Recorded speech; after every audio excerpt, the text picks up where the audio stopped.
Good morning, fam. Kurt with Caribeque coming back at you with another 5-ingredient or less recipe.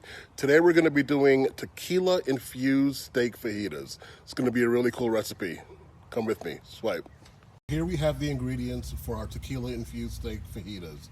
We have skirt steak from Felton Angus beef that's marinating in some Don Sueños tequila, and we also marinated that with some big and bold beef.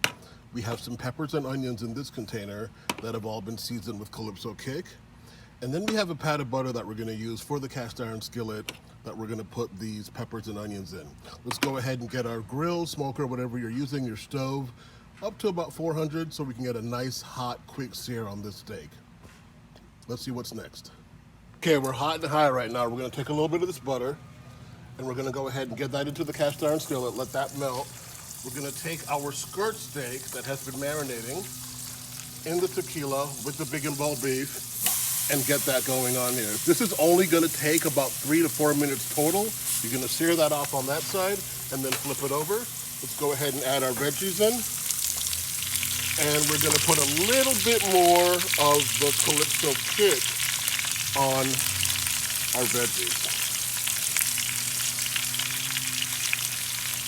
Swipe to see what's next. Okay, as you can see, our peppers and onions have come to a really nice texture. Let's go ahead and flip the skirt steak. We're going to let this cook for about another minute to 2 minutes. Then we're going to go ahead and put the skirt steak on that tray to rest. We're going to slice it off, and I'll show you the final product. Let's see what's next. There you have it, fam. Tequila infused steak fajitas. We have some sour cream. We have some salsa. We have our big and bold beef, our Calypso Kick. Like or comment below. Let us know what you think. We also are going to be having a big announcement about private classes online in a closed group, so stay tuned. Caribeque, out. Take care.